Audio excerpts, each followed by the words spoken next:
might not be good for me to read, but anyway, I don't need to read too much. But I wanted to show you that this is where I first. Is there a flashlight in the kitchen? I got a little flashlight. I don't know if it'll. I brought a little one. Whoops. Oh, he's got a big one. Oh. Okay. Let's see.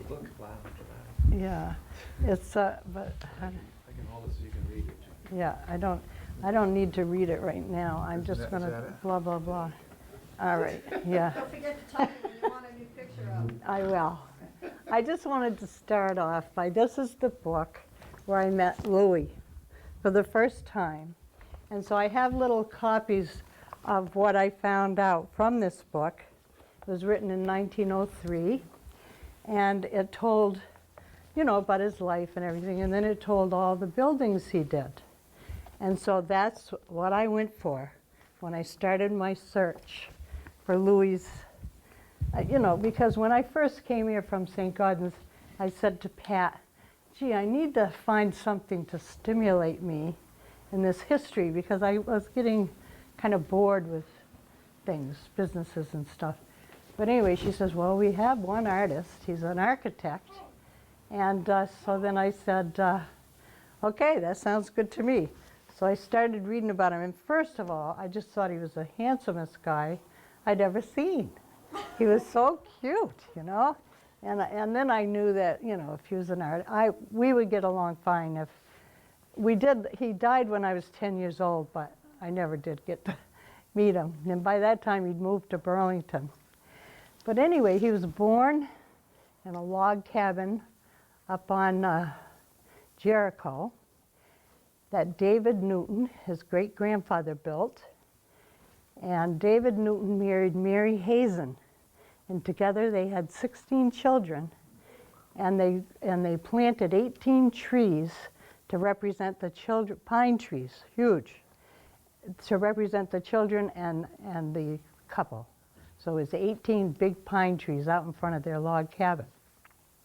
But that, in the first, when he first built his cabin, he went away for a couple of weeks, and he came back and he was surrounded by Abenaki. They happened to build a village next to him. He says, what's going on? And they said, this is our traditional hunting grounds. So that was up there by Jericho. And then David Newton says, well, so we went and got his relatives and friends, and he had oxen, and they moved that log cabin all the way to Newton Lane, and that's where it stayed. And it was still there in 1912 from all my studies. And the Newton family still takes a very good track of their records. In fact, they have the best genealogy in maybe the world, but it's all in the National Archives in Washington, D.C., and there are certain people in the family that keep coming. And I've met Newtons at the Historical Society as far away as Texas and Massachusetts. And so they still keep in touch with, because that's very important to them. So Louie was named after one of the original 16 children named Sheldon. That was his grandfather. So his name Louie Sheldon Newton. So he was born there, but when he went to all the Hartford schools till he was in the 8th grade, and then he went to St. Johnsbury, and he went there for 3 years. And his 4th year, he decided to go study with an architectural firm in Boston, the J. Merrill Brown firm.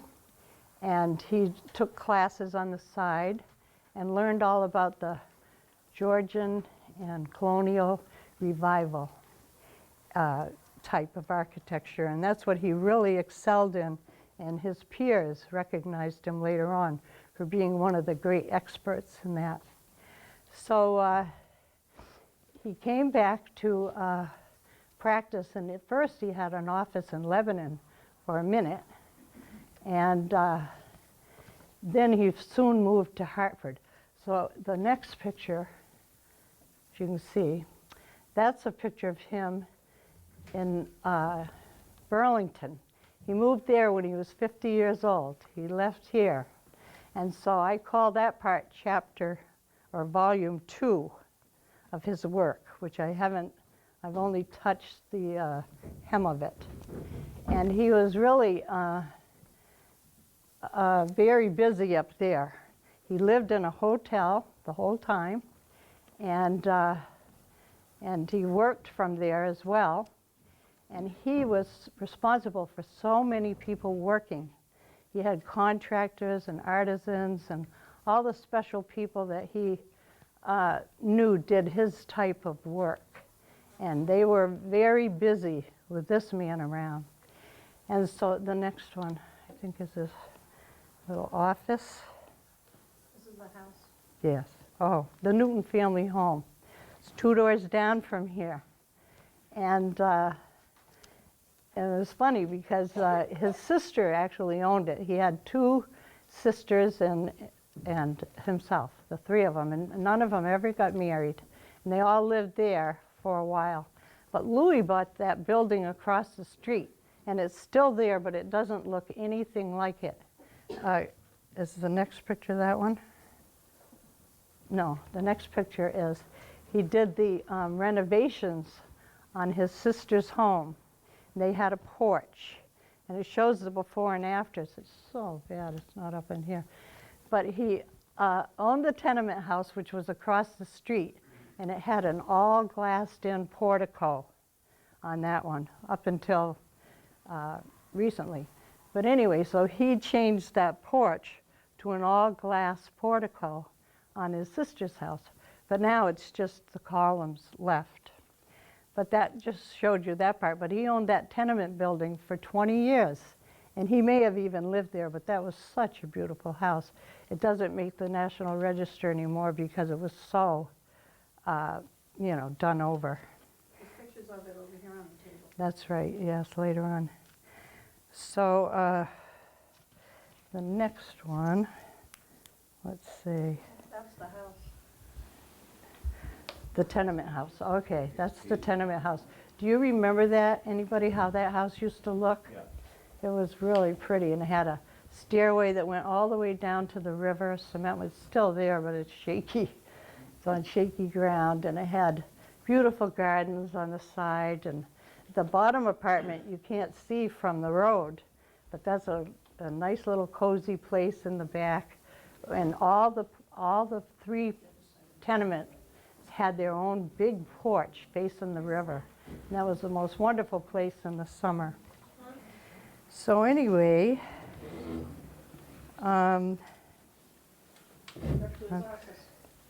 his office, okay, there's Louie's office. Now I thought that was the cutest building in the whole of Hartford Village, that little, baby. I called it the baby brick house, like the brick house had a baby, and there it was. It was so cute, but that was Louie's office. But Lyman, of the Lyman Bridge and Lyman Point fame, is the one who built the house. And he built that little one because his sons were lawyers, and he thought they'd like it for a place to practice, but they never made use of it. But the Pingree brothers were also lawyers, and they did. And then a doctor moved in after that, and then it was vacant a little bit, and then Louie grabbed it. And there he was for the next 20 some odd years until he moved to Burlington. And it has been described as a real hustling, bustling office with drawings all over the walls and people busy going back and forth, lots of people employed. And that little place, so many buildings around here came from that little place. So it's nice to, Is that now a rental place? Or? Yes, yes. like an apartment. So it isn't It's part- all, yeah, everybody who lives there says how cute it is. But, so anyway, This is Pingree's house. next Pingree. Yeah. Okay, well, that was one of his jobs that he did, but he didn't do that one until 1923, sort of when he left town. But he removed, see that, how beautiful it was right there, and Mrs. Pingree had the most beautiful gardens. But see, that house really you can't see because it's right next to the next one, so it looks larger. But it had a wraparound front porch. So he took off the wraparound porch and put just a portico, And that's the way it is today. Now, this was on School Street? It still is, yep. So did you get the next one yet? Yep. Because that's his, the Pingree house now. Okay, then we get to the Charles and Kate Cohen house.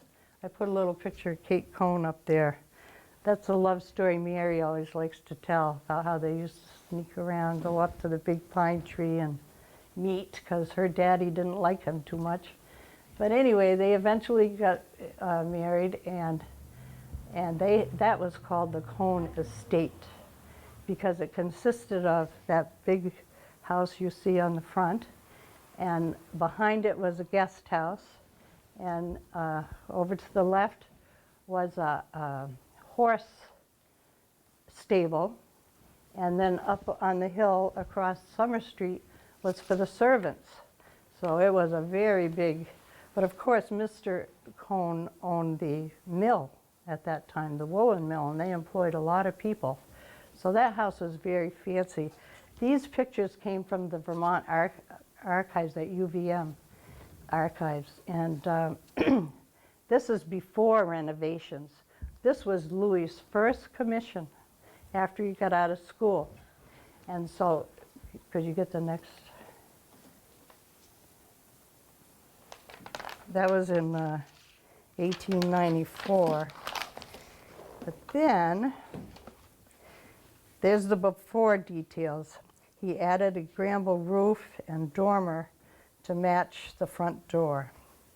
And then, next thing is a drawing by Louie of how he suggested it should be done, and he got the commission. So then the next one shows the construction going on, and you can see how he really drastically changed that house. And it was, but they ran out of money, so he never finished the inside, and it was only for storage. But he matched the little Palladian window over the door. He put them on the sides, and he matched the, when he put the dormers up front, he matched the decoration over the door, the portico. So he made it all fit in beautifully, and it was a very pretty house. Do you know when he was doing that? It was 1894. And that was his first one, so that's why it's of note. So the next one is today. So you see the house today isn't quite as charming, but many, many people have lived there, and it's still there. See, this is what I found when I went looking for Louie's buildings, is they're all still there. Everybody still uses them, and so many people take really good care of them because they know what they have. And that, to me, is his greatest legacy, that they weren't just torn down and put up a new one like so many times today. Okay, so the original details still remain. One more with some details.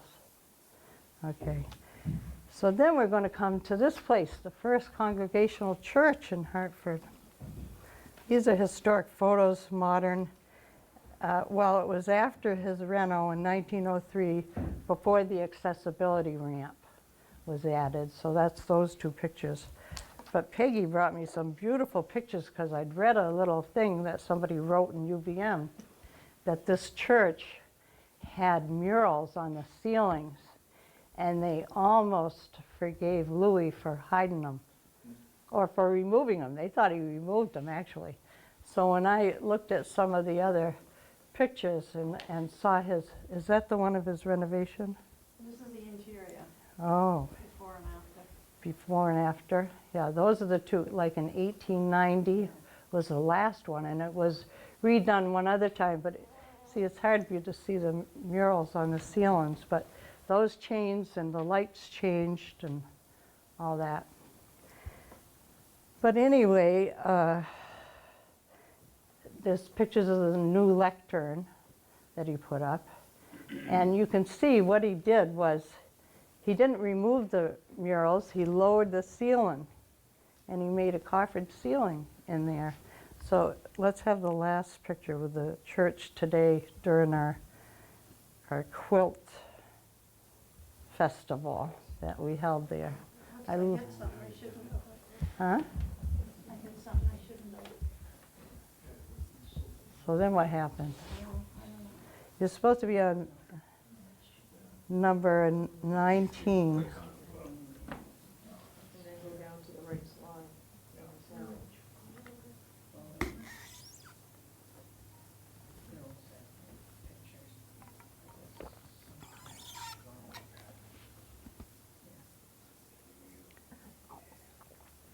So, Yeah, there's the crooks. okay, isn't that a beautiful picture? Yeah, That- it looks like a little lectern in the lower right-hand corner-ish area. Little lectern up there. Click on that. To the left of where you can magnet things. There we go. So one of the, we got it? Yep. Yes. Okay, Now you can click onto the next picture.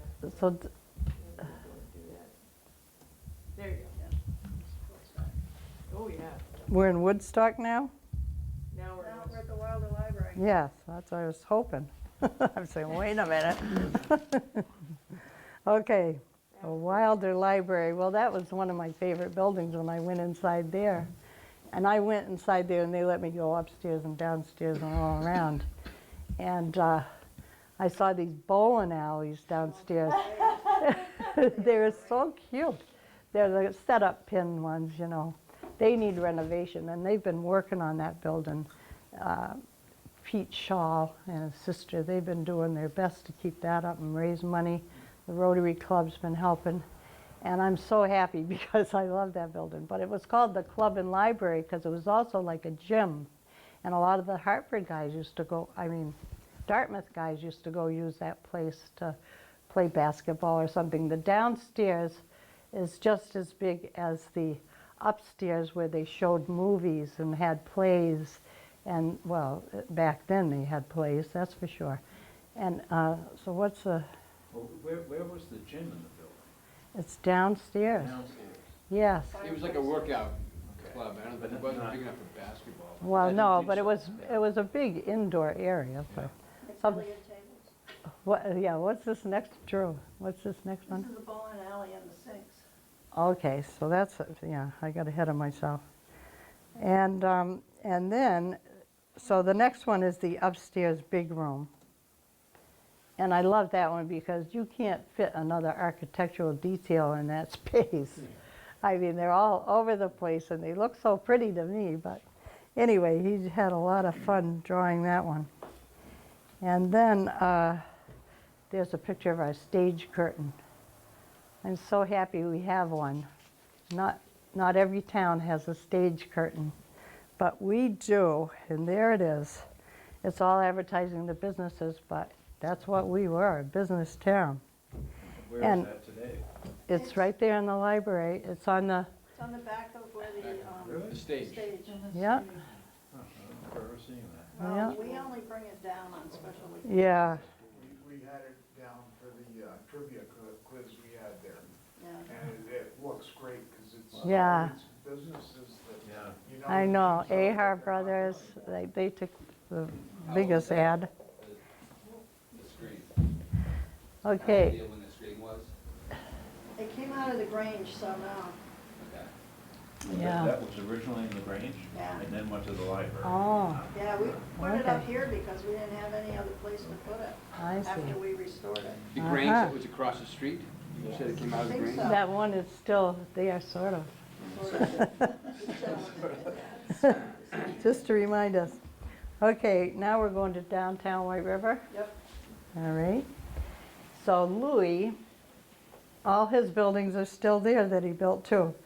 He didn't build the Smith and Sons building, that was already there, and that was a big biz downtown. At their high point, they hired more than 500 people. They made Hanover crackers, and they made Dartmouth chocolates, and they made, all kinds of confectionaries, they called them. And the way they were located right there after the underpass, the trains would stop right there and load them up with a hose with lard and flour and sugar and things like that that they'd need to bake with. And then at the same time, they'd take all their boxes of Hanover crackers and things and deliver them all around the country. So they were very, very well known and very busy. But eventually they took down the Smith and Sons building. No one really knows when or why, but they left the tip-top part. And that's the part that Louie built or designed or whatever. He, because see, they needed more room because they were expanding, the Smith and Sons. So then that was a newer building. And so then when they took down the Smith and Sons, that became a bakery. So it was like the Vermont Baking Company, and it was the Ward Baking Company, and then it was the Tip Top Baking Company. And I kept hearing all these wonderful stories about how White River Junction on bread baking day used to smell so good. And people would go in there and get a little taste of fresh baked bread, and they'd have school groups. Yes, so that is one of the wonderful buildings he built down there. So, yes, Matt Busey has the designs. David Fairbanks Ford told me. He has drawings by Louie, but I haven't seen them yet because I got to catch up with Matt Busey. Not easy. Okay, but so that's still there. Then there's what's the next one? The bank. The bank, the White River Savings Bank. Well, that one's still there, and it's beautiful, but it's not a bank anymore. But I found out that that is where the first jail in town was located, down underneath that bank. One of those two doors there was the way to the jail cells down there, so that was a little added attraction. I don't know if Louis designed that one, but that part of it. Okay. The next one. Oh, we're going to Windsor now. There's only one building in Windsor that Louis was hired to do. And it's the old Yeah. the old Windsor Constitution House. But it was it was Elijah West's Tavern. And it was right in the center of town, it was right on Main Street. And then, you know, it was stores, and it was apartments, and it was this and that. And then all of a sudden, on one, stormy night, on a dark stormy night in Windsor on July 8th, 77, in between thunder and lightning and rain, the Vermont State Constitution was formed, voted on, and accepted that night. So anyway, it still went through all this, you know, it became a store and a this and that, but that happened there. So Senator Everts, who lived in Windsor, decided to buy some land, get some land, have the building moved, and he hired Louie to fix it up so it was a beautiful place. And Louie did. There's one with details afterwards. This is the 4 pictures. What's the next one? Oh, yeah. Yeah, see, one shows the old one and one shows The porch. yeah, and then the two new ones that Louie built. I think I'm running out of my, Battery. yeah, on my thing. So David, where are you? Oh, whoop, it came back. It's just wiggly. One of those cheapos. Okay, now we're going to go to Woodstock, another W. And this is 1899, he was busy in Woodstock. And this was when Woodstock, you know, they had the Woodstock Railroad, so all the people from the cities would come up to Woodstock to have a good time and get away from the cities. And so they started a Woodstock Beautification Committee. And it had like, 25 members, and like 13 of them were from New York, and 6 of them were from Boston, and maybe the rest from Woodstock. But there was a period of time when not only Woodstock, but different towns around were afraid of losing, the people were afraid of losing their identity. And their identity was white, Anglo-Saxon Protestants. And it's called the WASPs. And so if you know about sports, you know Woodstock's teams are all called the WASPs. And they have a WASP diner there. So that's the modern day Woodstock people just say that's how it used to be in Woodstock. But everybody always thinks that Woodstock is the elitist town of our little group around here. But anyway, it's very beautiful. But Louie was hired to, have we got the house there, the first one? House here, yeah. Okay, that's John Clark Dana built that house. And he also had the house across from it, which is now the Woodstock Historical Society, the Dana House. But he built this one, and it was a colonial type, so they hired Louie to come in and make it waspy. Make it really beautiful. He did too. He took that house and that was one of the prettiest designs he made. And then there was one right down the street. See, that was the Kidder Lightburn house. That one is called, because it was he made it into a 2-family house, duplex. And it's the same with the Rhodes Richmond duplex house down the street from that one. Only it went this way. This one is facing the street, and that one you could only see from the side. So have you got the second one in there? The Lightbourne house? I don't know what it is, we got a house. It's a brick, and it sort of looks like the other All one. right, now we got the brick. Yeah. So he sort of, I love the windows. Do you see the windows in that shot? That's what he did for all the houses. He put those beautiful side panel windows, and I see them in all of his houses, and I just think they're so beautiful. But anyway, and he also did the Woodstock National Bank. It was called the Chittenden, I think, when I was there. But anyway, so those are the 3 contributions, and if you look at that, is the bank up? There's 2 pictures of the bank. Oh, right. Yes. Brick building. So you see how fancy it is, and see how beautiful it is, and it's just, and of course, it's still there, and all those houses are treasured, and one of them, I saw in the paper, was for sale, one part of a duplex, and it was for $1 million plus. So they do not fool around. So, let's see. I think the next one, okay, I think we're going to Lebanon next. So the Ralph R. Woodhouse residence. He hired Louie, and it was after 1921. So it has the renovation photos. I had no idea. And there's 2 guys that helped me with this. They went to UVM and went through the archives for me. John Dumville and Doug Tischer, who was the librarian at the South Royalton Library. And John Dumville he worked for the Vermont State, what was it, Pat?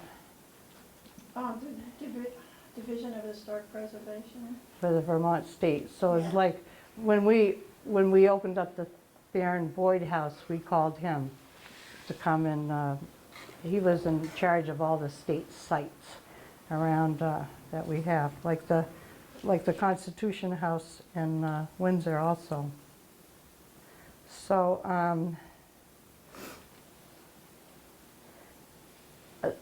the next photo is from the UVM archives, the renovation photos. And see, what he did was he took off the whole front roof, decoration, door thing, and he set up this new one. I don't know if I'm in the right place. I've got a brick house with a rounded porch front. It's a brick house with a rounded, it's a brick house, yes. Okay, so that's the right place. Okay. So anyway, does it have a sign in front? Yes. Okay. Yeah. So that was a today photo when the realtors were there. But a real today photo would be, it's the new Lebanon Arts Center. They bought that building, it was for $710,000, and they raised money.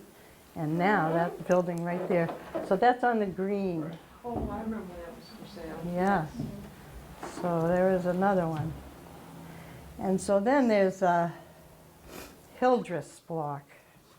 Now that was, those pictures, see, one of them shows Hildreth's block and the Whipple block in Lebanon during the blizzard of 1888. Oh, geez. And so, but that wasn't what happened. In 1903, the whole thing burned down. Everything in Lebanon right there had a big fire. And so they hired Louie to put Hildreth's block back up. So I was sitting at Salt Hill and took pictures. What do you have for a picture there now? Well, I've got the 4 pictures. Okay, Do you want me to go on to the next? yes. Because it became the Dartmouth Women's Health Center. And now I think it was Lebanon College or something, I don't know. But anyway, those, there's 2 pictures of it? Yeah, this says after the fire. Oh, yes. Well, that was a historical photo that Ed Asher gave me from Okay. the Lebanon files. Yeah, so the next one, I wish I knew what that was. So,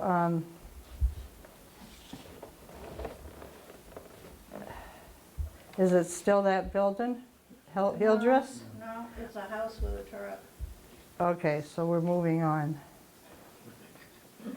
I go back if I can. No, that's Take okay. the up arrow. Okay. That's okay. Crafts Avenue. This is Crafts Avenue.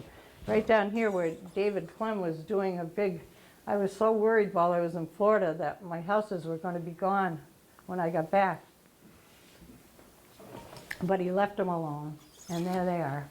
And there's a historic photo of it. One is like a pinkish, and that's a Louie house. And it has diamonds on it, and the turrets, and so many other things. But I found this, Where's this house? it's in Craft Oh, Avenue. West Lebanon, gotcha. Yes, West Lev, yes. I counted them as one. And then there's a historic photo that says they were 1895, but it also has a little house right next to it, which is a green one. And that one was also a Louie house. So I took a picture of it. That would be the next one maybe, of the green one.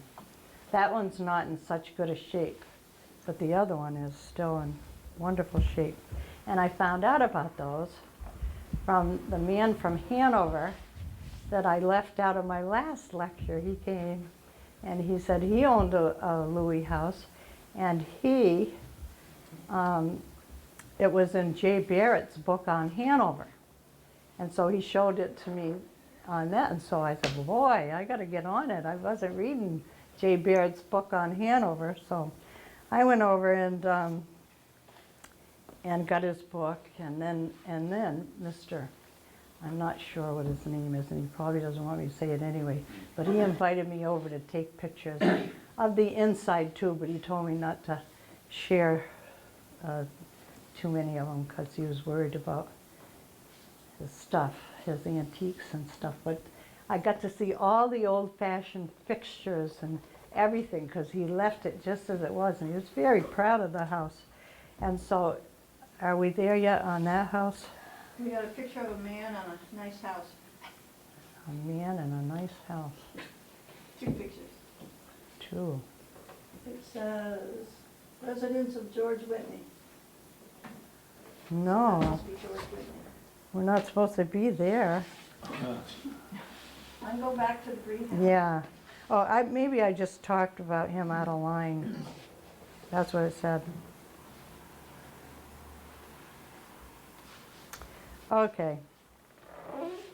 Thanks for keeping me on track, Pat.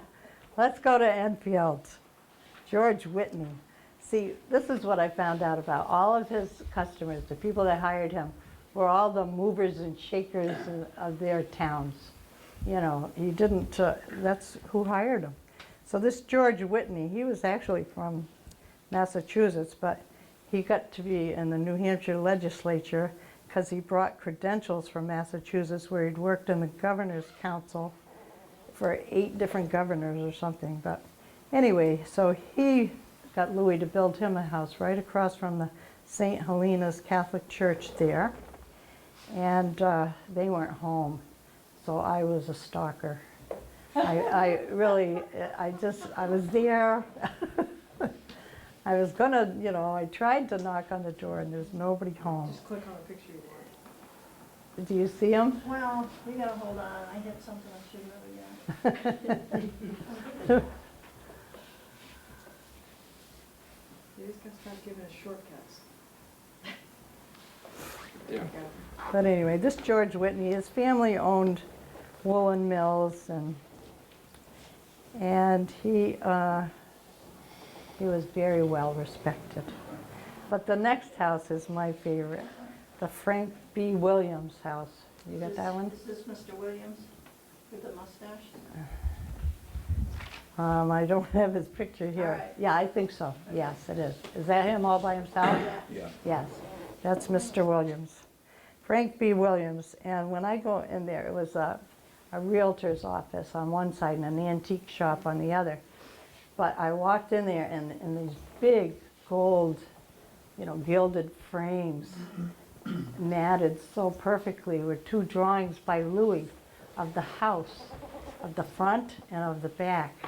And one was there and one was in his office. So do you have the drawings? So I got 2 pictures here. The Yeah, sketches. those are his drawings, and I'm sorry I didn't do the frames and all that, because that would have been better, but I'm not a photographer.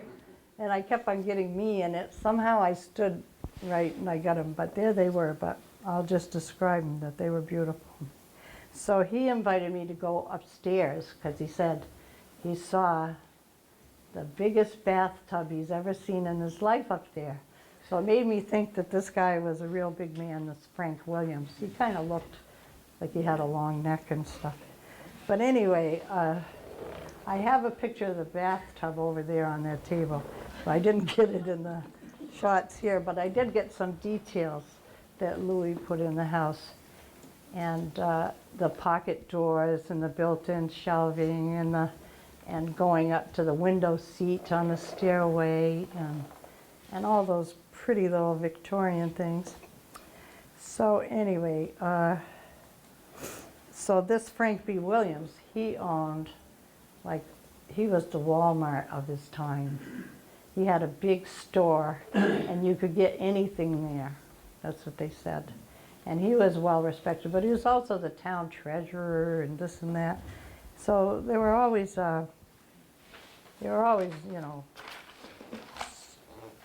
bona fide good citizens that Louie worked for. Well, there's a couple shady ones. Okay, so those are the architectural drawings, the present day views.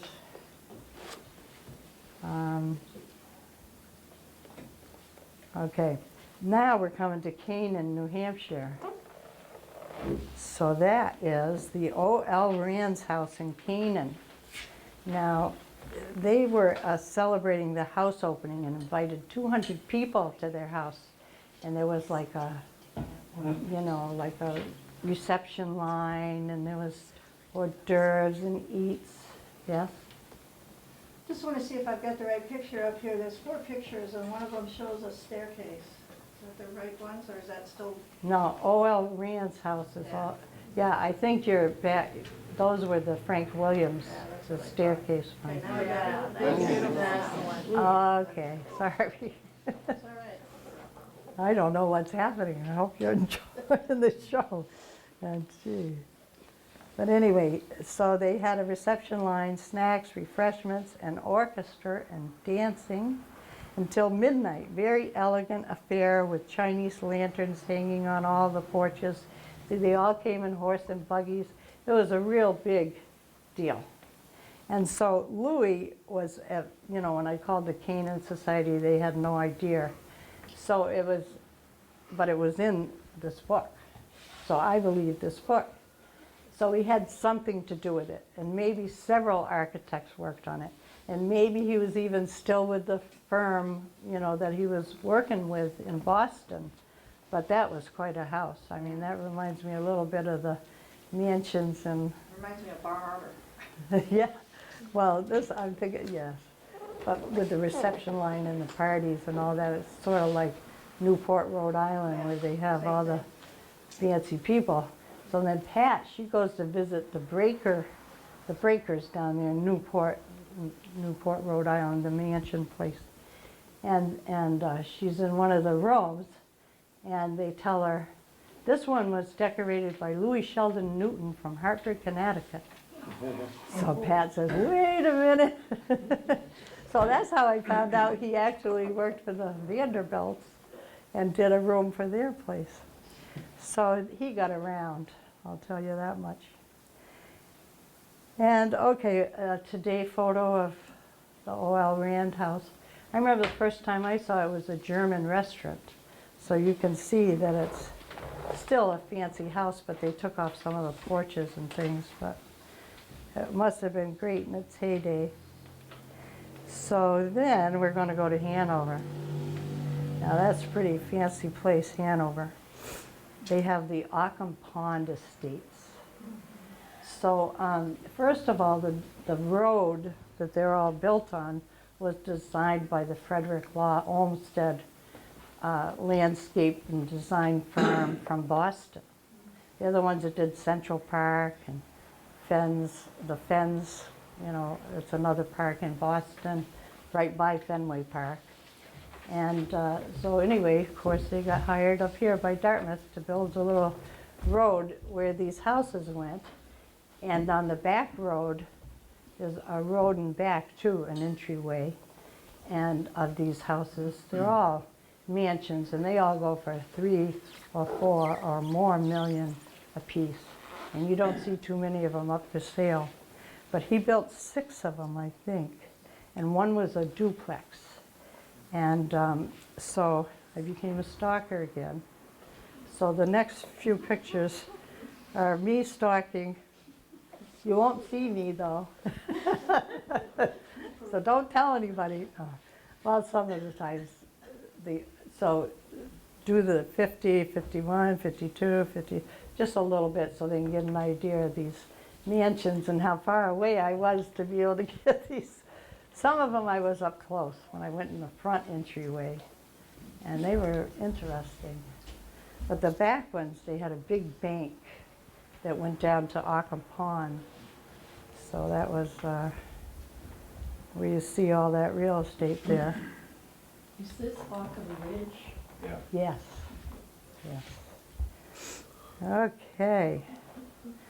So then, here we are at that house that the guy came and let me come and take pictures of. This one was, I wasn't stalking. I was invited. So anyway, I've got a black and white. of yes, a single that's the house. historical photo of it. And so he's the one that told me about the ones on Crafts Avenue. So they have the same details as his. So that's why he knew. But he and Jay Barrett were talking about it. And there was supposed to be another one, but that I didn't find all by myself. But anyway, I took some today photos of that house, the back side and the front side, and then I took one of a built-in cabinet, but there were so many details there, I just didn't want to tell them all. Okay, this is another building in Hanover that Louie was hired by the International Order of Odd Fellows. And it was this Bridgman Building that's right there where the Dartmouth bookstore or the Dartmouth clothing store or whatever. It's right there. And if you can, you know, you won't be able to see there, but right across the top of the building, it says the Bridgman Building. Then over there it says IOOF. And that's where they held their meetings and everything. They were like a, you know, We're for charitable organization. And so they built that building to help Dartmouth have a little downtown too. So,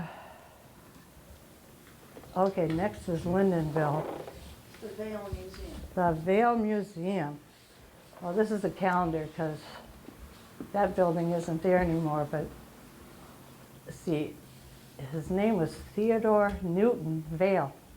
So I'm wondering if Newton meant anything as to why he hired Louie. But he bought all this extensive land in Lindenville.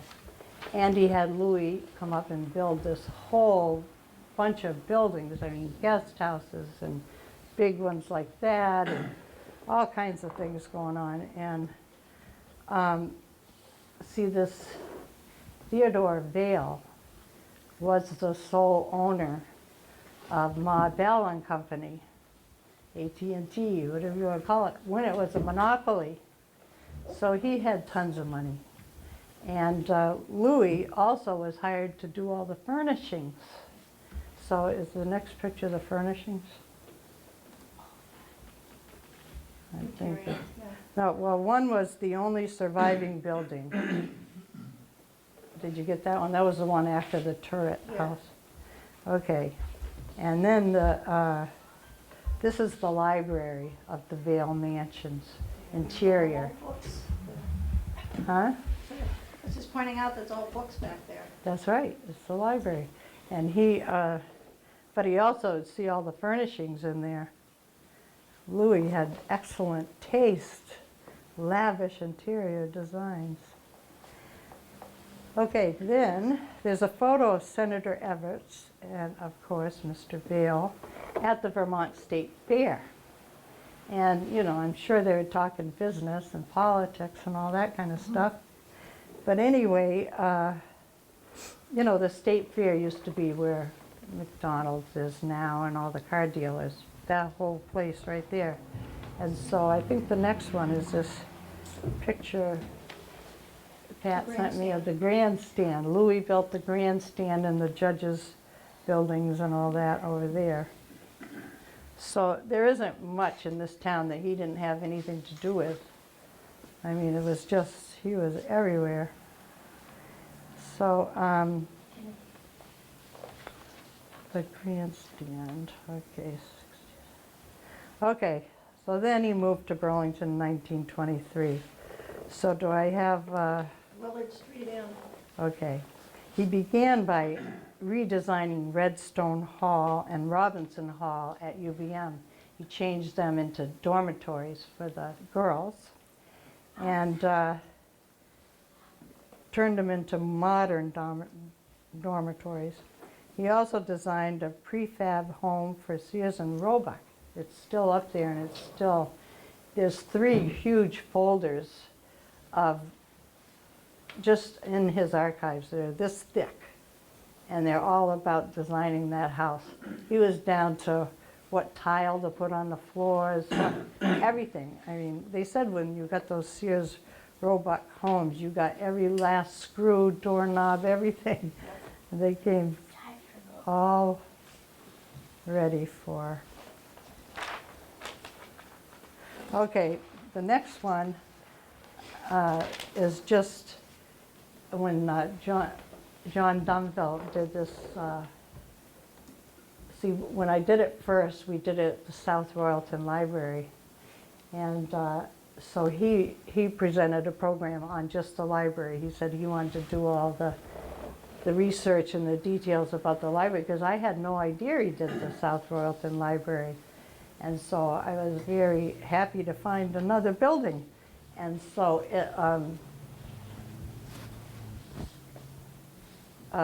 the next pictures, I think you can just show them, just one after another. I was going to just look at them. To the Wilder Library. So the one that was on our posters, I don't know if you saw them at the post office or anything, that one was from the South Royalton Library, and it was the archive room. And I just thought it was so cute that he made arches for the archive room. I was thinking, was he thinking that? And anyway, that library is so beautiful. And they're going to renovate it because it's not handicap accessible and all that. But that's, but anyway, in closing, I just wanted to say what Hiram Carlton said about Louie in 1903. He said, "The memory of the public and private buildings in various sections of New England are monuments to his proficiency and skills." And so, you know, that's what made me think of St. Gaudens has, you know, he has monuments all over the place that everybody, you know, says, "Oh, isn't that a beautiful work of art," and everything, but I was just as impressed. You know, like we could call Hartford Village the Louis Sheldon Newton Historical Site, because he had something to do with every building in this town.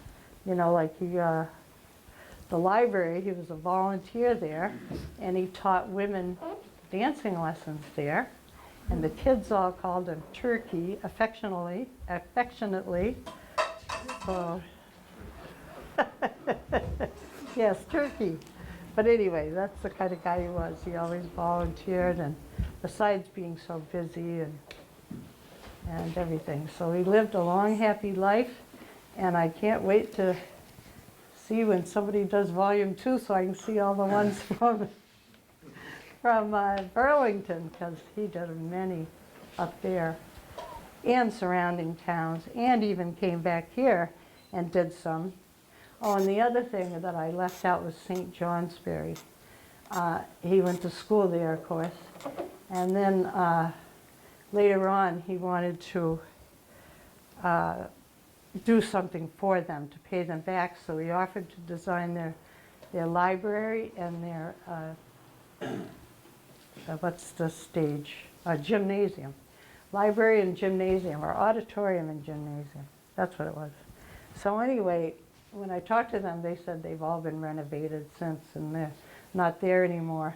But I did find one building that he did that is there. I left it on the table. But what was interesting to me was Calvin Coolidge also went to St. Johnsbury. And he helped Louis raise the money to do those renovations. He raised $250,000 for Louis. So see, Calvin was president just before the Depression. And that was when times were really good. And so that was, you know, so that was something that I thought was great, that they were contemporaries, and then they managed to get together later on, do something for the school they graduated from. And they both became very successful people from going to St. Johnsbury Academy to begin with. So that's it. Any questions? Thank you.